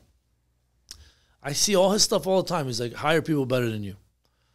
Hire people better than you and what you do. So Steve Wozniak, he's the one that actually Wozniak, made the Apple computer. Steve Wozniak and Steve Jobs. Both Steve Jobs is the engine behind it, pushing everything, hustling, fighting Innovation, with everybody. marketing. Yeah. Disowning his own daughter. Yeah, Seen the movie? Nah, no, I didn't. It's a couple movies. Ashton Kutcher, right? I got to check it out. Yeah. He kind of, the good, guy from Magneto also did a movie playing Steve Jobs. There's a couple movies out there, documentaries. Yeah, Steve Jobs. He was a little bit of shithead. I'm sure he was, and a lot of you have to be. They say that good CEOs are assholes, some way or another. It's just some of them hide it better than others. I met so many shitheads in my industry. It seems like all the ones that make the money are. I'm not into that. I'm a Christian. I believe if you do things the right way, you treat people how you want to be treated. You're not conniving people. It's one thing to be competitive. It's another thing to be conniving. You know what I'm saying? Like there's a light and the dark. Really, it's right and wrong. There ain't no light and dark. It's right and wrong. And I don't think you have to be a shithead, for lack of better terms. I think you could be honest and do things the right way and do things. Somebody doesn't work out in your company and you got to fire them. Some people, that's where like being a nice guy, that's not good. That's me. I had a hard time firing people. I had to let go some people that I loved on my company that I was like, brah, nah. I was like, nah, you just did me dirty. Like I just told you. They stole from you or something? No. They didn't come to work. I just gave you all this money. I gave you the bonus. You left the company a while back. I let you come back. I help you out. I mentor you. I throw money at you when you need it. There's a lot of those type of guys that leave and come back, right? Don't. They're like those girlfriends and shit that kind of like they break up with you, they dump you, they go with some other guy to they come back. And then they come back. They're more loving, more caring. Yeah, they got that from the other guy. Nah, man, I wouldn't do that. That's a big no. Shout out to Joy from the store. He told me that. He said they ups. come back, they're more loving, more caring. Yeah. They probably got treated real bad, They appreciate it. But it doesn't work like that. It came back, different attitude, different swagger. I'm like, bro, for real? When I'm there, they do good. When I'm not, I hear all this stuff. He just missed work. I had a really big project. And then I'm like, bro, I was like, listen, stop playing with me, bro. Like, look, Christmas party, I'm giving them swag. I got all the, I made all these shirts. Man, you're a good boss. Zip ups, hoodies. Oh, swag, but with your logo on it, though. All my logo. Yeah, I'm making it. I'm giving you company swag. You're not buying them no Gucci stuff. No, you know, you're buying them bomber jackets, concrete floor stuff. Bomber jackets, zip ups, the whole nine. Advertise my business. Hey, I didn't have to give you nothing. I bought It's you fresh guys though, boots, at least. Boots. No, this wasn't stuff for It work. wasn't no yellow or orange color. At least it was like it was a good black, nice and clean, all right? Different colors. All different colors. All I got different. him a blue one. I Okay. got him a black one. I got him a gray All one. flavors. I got him a bomber jacket, like the olive green. Costed money. In other words, it costed you money to make this stuff. I dropped $2,500 on doing it. Okay. I made it myself. I got it at the house. All that printing and all that stuff. Whatever. Forget the clothes. The clothes was extra. I give them thousands of dollars. I mean, I'm giving you bonuses, cash. You don't deserve it. I'm gonna give it to you anyways. Thank you. Thank you for being here. I appreciate my guys. They're not slaves. We're partners in a sense. They work for me. They help me. I help them. You know what I'm saying? And you be side by side with these guys. When you came to do our job, I did it. You was there. I did it. You was in the mud, like you was getting your hands dirty. I did it. Yeah. I was in the video. You saw me putting it down. Yeah. Not no more. I don't want to be on there. I don't need to be. Some stuff I'll do it because we do so many things, but that's the whole point is you ain't never going to make no money doing everything yourself. And if you want to make money, you got to step off. You got to step behind. Get away from being behind the tools. But yeah, long story short, this dude played me. Biggest project that I've had in a while. Italian-American museum in Little Italy. Like high-profile job, we'll call it that. And now it's time. You know, I gave him an extra day off. I gave everybody an extra day off after Christmas. Paid days off too, by the way. And when it's time to go back to this big profile job, he don't show up. And so I told him, I said, bro, he ain't pick up the phone or anything. Like, this is a lot to me. You disrespected me. And then another one, Martin Luther King Day. We had work to do. He said, I got to go to DMV. Same I go, guy? bro, the DMV ain't open on no Martin Luther King Day, man.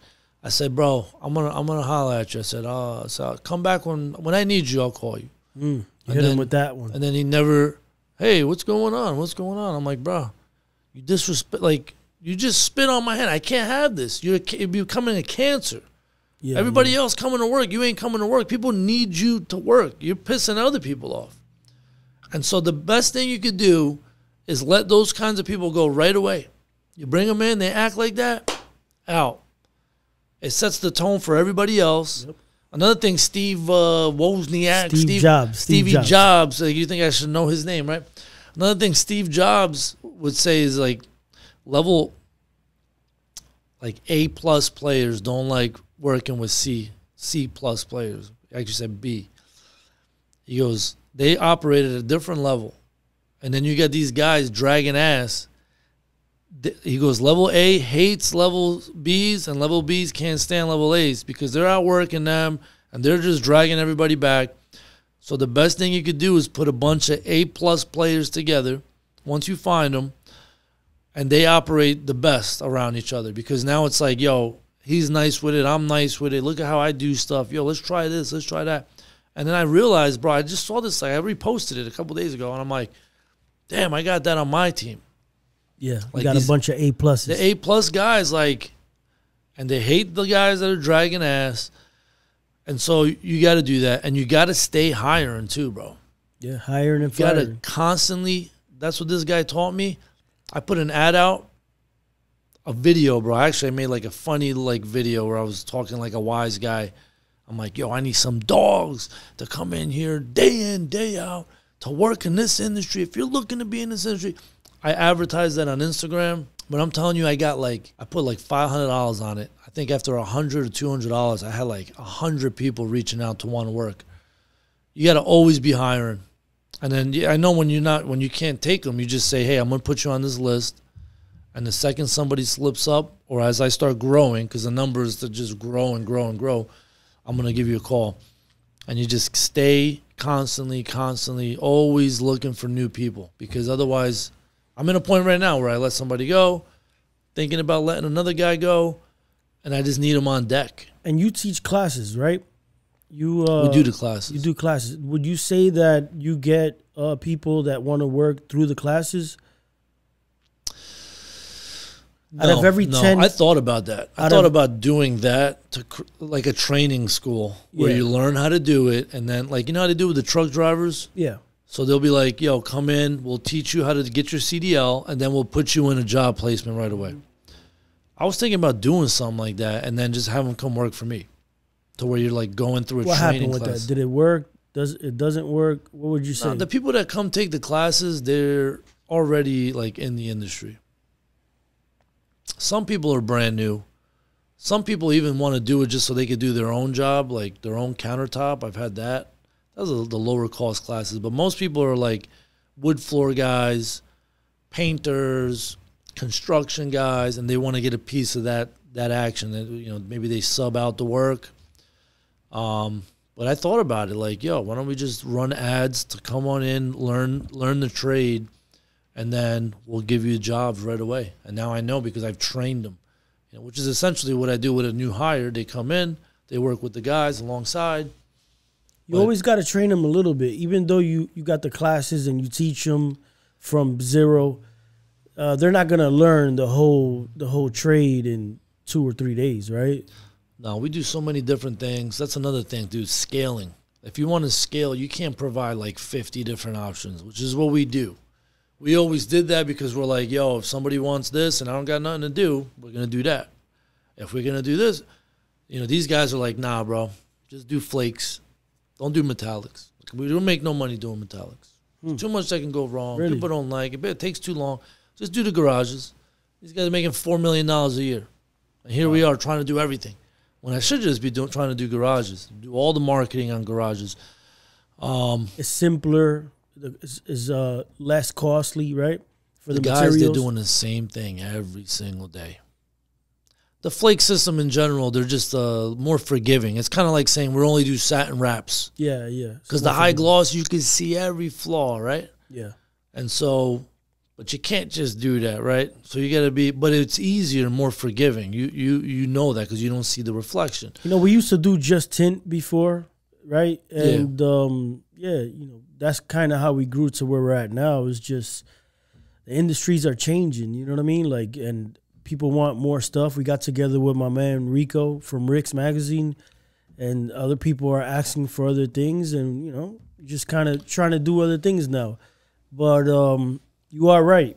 If you are a master of one thing, it's better than being a jack of all trades. If you're trying to scale, yeah. Yes. It's easier. Because you're just selling, the salespeople are selling the same thing over and over.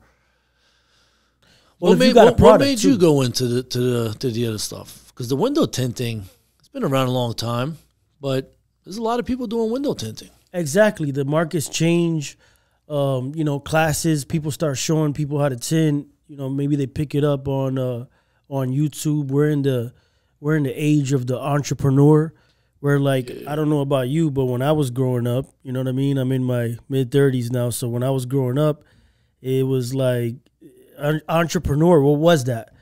It wasn't that cool to be a boss. Now to be a boss is like the new thing. It's the new rock star type thing, you know what I mean? So right now, everybody's trying to do their own thing, even though it's not for everybody, right? Being a boss is not for everybody. You got to kind of be born for that shit, right? You have discipline. So, you know, there's a lot more people trying to do it. They're watering down. The trade is getting more and more diluted. So now we got to do more things, right? We got to kind of like take on other things. What I see in your industry, it's like in my industry, you need to have like $20,000, $30,000 of equipment if you want to do it. The grinder, the vacuum, right? Depending on how big. If the bigger the job, you got to have that money. In your industry, you don't need a lot. You need a little spray bottle. You know what I'm saying? Like some cleaning, at least for tinting, right? Just tinting, not the wraps. The wraps is like next level. I think the wraps, purely from an entrepreneurial thing, there's an entry level there. You need a facility. It's like spray painting cars or something. Like you need a booth.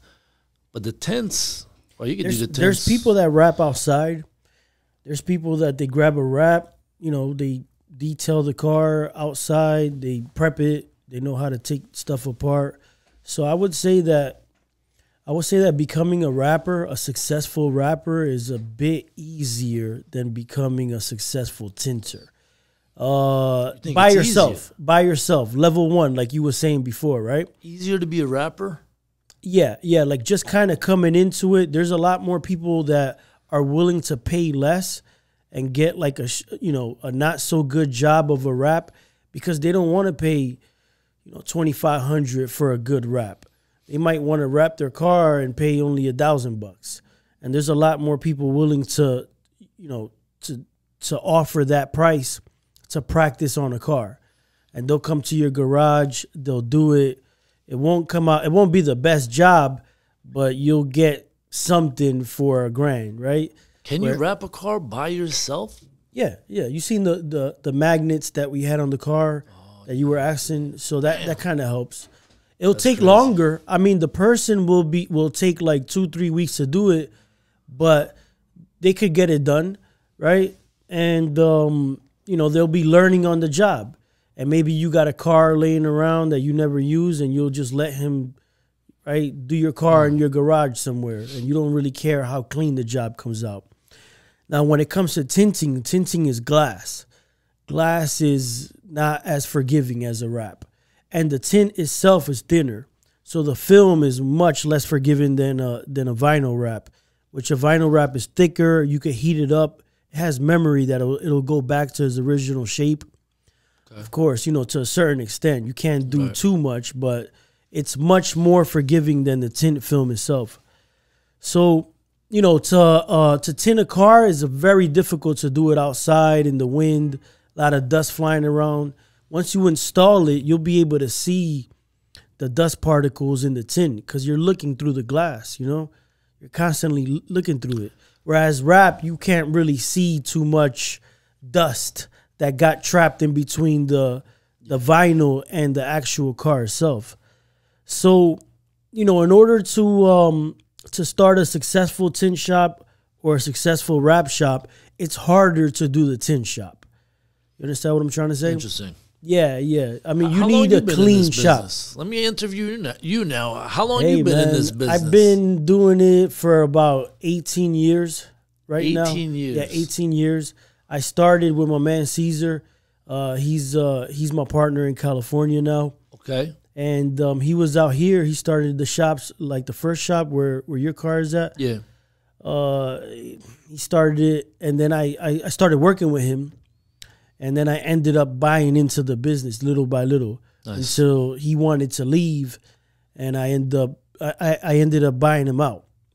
So now I'm the full owner of it. But he went out there. He tried to do his thing out there. It was harder in California or places like Florida where it's hot. There's more tint shops. Oh, yeah. It's more of a necessity. Everybody got so it's harder to get up off the ground. So I kind of went out there with him. I mean, he tried. He didn't succeed too much. I went out there. We did some type of deal that we got together and made it happen like that. But 18 years, damn. Yeah, 18 years, man. I know the ins and outs of it. I've been through it all, man. And now we're 4 shops deep, 2 over here, 2 in California. Got like about 15, 20 employees, you know what I mean? And we do the YouTube shit and all of that. So the podcasting now. So it's a lot going on. That's just in my business life. My personal life is a bunch more, you know what I mean? I got the kids, I got the wife, I got it all. Like, everybody coming at me from all different angles. It's kind of hard to, to juggle it all, right? And we're going to start doing classes too, right? We were talking a little bit about that where, you guys want to learn because I need people to come work for me, right? So I need people I got to teach people. And at the same time, I need to weed out the bad ones and then get the good ones to come work for me if they want. You know what I mean? And they could keep learning while they're working for me on the job. That's kind of my problem to scale past where I'm at already. So right now, obviously you've already done it, right? You have 4 locations. You have like a head honcho at each shop, or just guys doing the tint there. How does that work? Well, I got a head honcho in the East Coast. Manager. I got a head, and a manager in the West Coast. That's I pretty still love much it about the head yeah. honcho. Like you go in there instead of like manager on the credit card on the business card. Says, Well, you head said honcho. You said head honcho, so I'm running with it. You I know, know. it sounds better than I manager. know. But and then all the way down, you know, the assistant managers and this and that. Everybody got their own responsibilities. They look over each other, you know, on the social media side, all of that. You know, it's always somebody trying to help the next man. Like over here, when people come and work for us, I tell them, welcome to the winning team, right? We're winning tints. Welcome to the winning team, Yeah, right? yeah. And I don't just hire people to do one specific thing. Like you come work with the team, you got to help the team out whichever way you can. Yeah. You know, if somebody at the shops needs help, go over there. Or if we need help over here, hey, come over here. You know what I mean? Bro, when I played college football, we had these country boys, the new coaching staff. They came from Iowa State University. And what they brought was when every time we break down, right, any football team, you always break down with something significant. So in high school, it was 1, 2, 3, together. In college, it was team, damn team. Because that's all that matters is the team, the damn team. And everybody has their little thing to do on the team. If you're an O-lineman, you got to worry about one person in front of you. If everybody does what's beneficial for the team, then the team's going to win. Yeah. Winning team. So it is all about the team. And that's why when these guys be acting up, especially trim them, get them the hell out of here. Because if they're not willing to play, it ain't going to work. I feel like there's a lot of people in this industry. Kids, people that are in that the car movement, right? Slammed or whatever. Those are the kind of kids that would want to tint.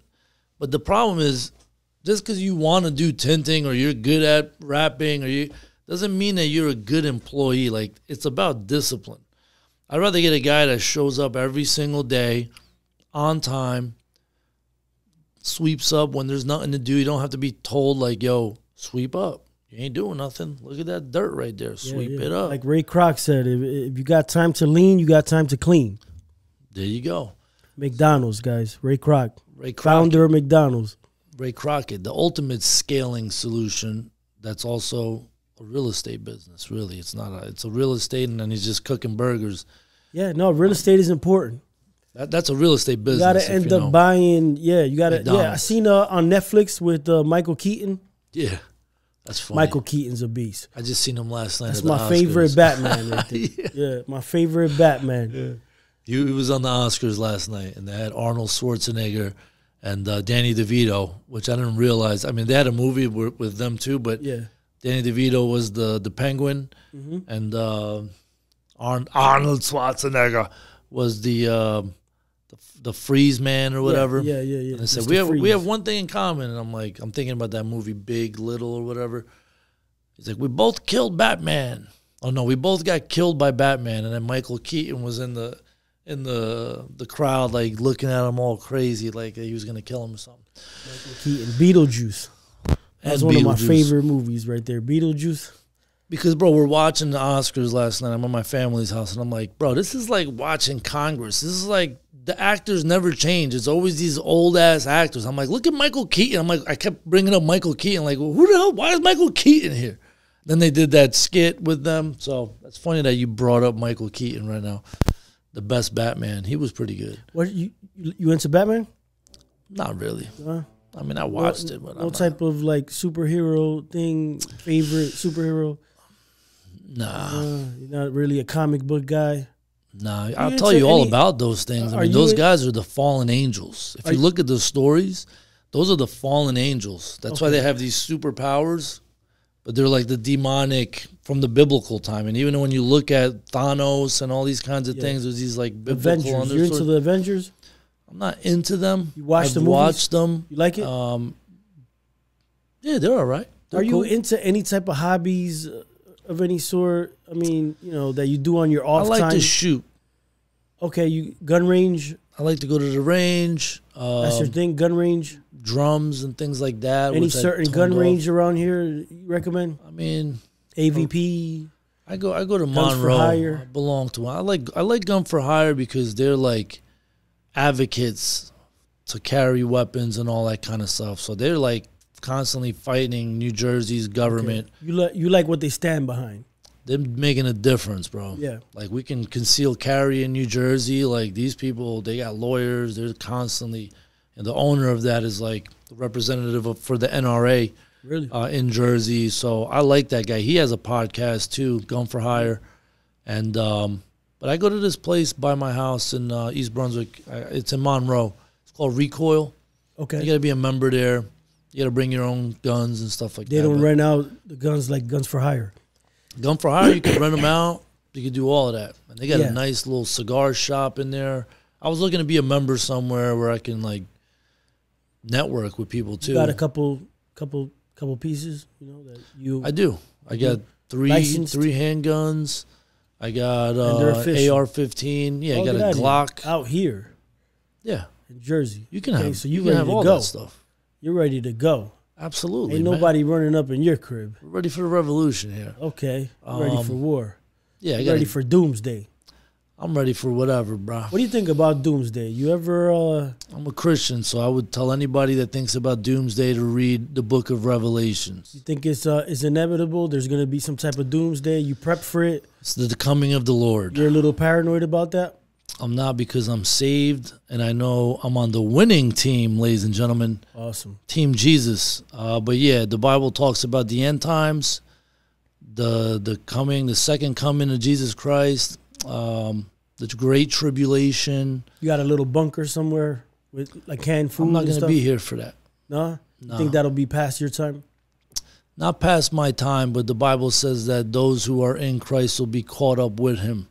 So this is going to be like a legit, end of the world thing, but not in the way that it's portrayed in the movies. They might make you think it's some aliens or something happened like that. But maybe check out the movie Left Behind. But do you prep for anything I would like think that? It's wise to have food and stuff like that. Back in the day, I was into that. I had the silver. I ended up taking that silver and buying my wife a ring with it. Okay, so you don't have the silver Not coins no more, and the gold. No, you know why, bro? You can't eat that. Like you were saying before, gold. Yeah. Like if the internet goes down, you still got gold. You got gold. The other guy don't got gold. You can't eat gold. You know what's gonna be gold when the shit hits the fan? Food. You need food. And I'm guessing ammo too. You might need some ammo to... The ammo is good to protect yourself from some crazy guy trying to take it from your family. Which at that point, everybody is going to go crazy and try to, right?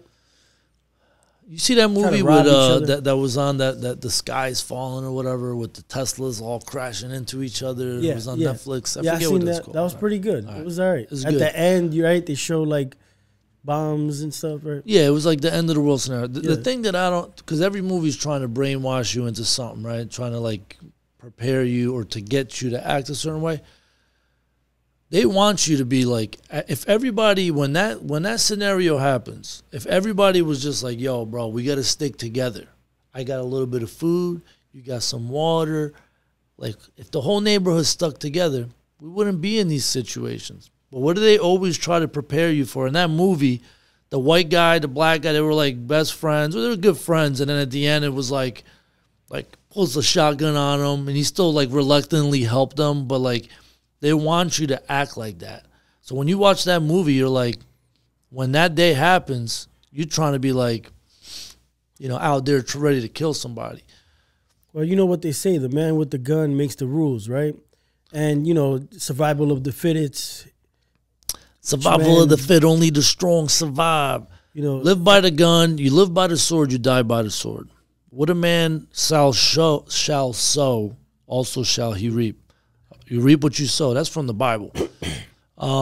Yeah, but when shit hits the fan, everybody's going to be going crazy, trying to rob each other, trying to kill, steal. It shouldn't. Because but if somebody's trying to work. If somebody's trying to hurt you and your family, you're going to whip out that AR. If somebody's trying to hurt me, I'm going to pop a cap in that You're going to whip out that AR and But go mob deep on it. I think to have that mentality of like, that's what everybody should do, I think it's wise to try to say, hey, let's all work together. It's kind of like how they divide everybody in the country from social, like, hey, you got no money, he got a little money, he got all the money, he's black, he's white, he's this, he's that, he's gay, he's this, he's that. We're all human. If everybody tried to work together, we would get ourselves out of a lot of these issues. This is going to be good. People, we talk finance, COVID, we talked crypto. a lot. I don't think there's anything we didn't touch on. Business right? administration. Women, parents, starting businesses. You know what I mean? There's all a lot type of of that's stuff. the whole point of the podcast, bro. Wow. People want to know. They want to know. They do want to know, man. And Alessio's, he's a successful epoxy floor guy. You do more than just epoxy. Decorative concretes is his business. Yeah. He has his he got a big following on Instagram. He does big jobs, $500,000 jobs, right? We're not talking about no small little fish here, right? So, you know, you might want to kind of follow him. We're going to put all your info in the bottom. Absolutely. We're going to put it in the description. And when I get my money, I go and spend it at winning. There you go. Everybody says that comes to the podcast, you know? Because I do. Hey, man, I didn't pay him to say that, all right, guys? I'm not nothing, right? It's just out of his heart. Listen, I got my truck tinted out. I got my wife's car, which she never brought it in, so now we keep putting it on the new car. My dad's little Sprinter van. I was supposed to bring both of them, but I only brought one. And then one of my guys, we call him MacGyver, he ended up tinting it himself. It looks terrible. And then we're going to get all the labeling done through you guys. Wraps, the vehicle wraps. You got a fleet. We got the fleet. The fleet got to be on fleek, and Winning's going to be doing it. I'm loyal, man. I go to one person only that say he's going to take care of all my stuff. I appreciate that. And we will be epoxying one of the other floors in the other shop. So we're going to make a video about that so you guys can kind of see, maybe learn a little bit or go take classes or buy. You also sell the epoxy supplies. I sell it. He also sells it. So I if train you need that stuff, I get you an installer in your state. Yes, we do it all, man. They call me Mr. I Can Get It. You know what I mean? Done. Somebody wants some 3M wrap, let me know, I can get it for you. All right, guys, so there it is. Till next time, remember to subscribe, like the video, comment, even if it's negative, I don't care. Say something, though. You know, let's trigger these algorithms, you know? Engage with a brother. We comment back. We respond to all the comments. You guys can check down below every video. We respond. We will be doing this every Wednesday. We call it Winning Wednesdays. And we're going to be giving out prizes, you know, to certain guests that come through. We'll give you, like, you know, some type of maybe like $100 gift card or something. $100. I don't know. We talked about inflation, man. That ain't gonna. How about we get those goggles, man? What's up with those goggles? Let me get the Vision Pros, right? Let me get a Vision Pro, my daughter, man. She hijacked them from me, man. $3,500. I had them on. I was using them all the time. My daughter came through, like, let me get that, Dad. That's not yours no more. You know what I mean? I tried though, man. I tried. They were kind of heavy though, so I'm gonna just wait for the lighter version to come out. Give $100 in Bitcoin. I'll take $100. That's pretty good. Do whatever you want with that. Not everybody's into that. Well, you guys already know. All right. Until next time, winning. Guys, thank you so much. From the bottom of my heart. You're welcome. I was very excited. Super excited. Transformed, bro. I can't believe the details on this thing. Man, really, I went through and through. It looks phenomenal. You guys outdid yourself. Touching everything up. They detailed, they cleaned, they ceramic coated, they blacked out the rears. I wouldn't trust anybody else. I would recommend anybody to use Winning. It's not some bullshit. It's legit. The detail that goes into this, I'm really thankful, brother. You know, it's wrapped, right? You know it's wrapped. It used to be black, this car. Yeah. This one's yours. He said you wanted it white, so he made it white. Really, guys, thank you so much. Welcome, Appreciate man. you. Cheers.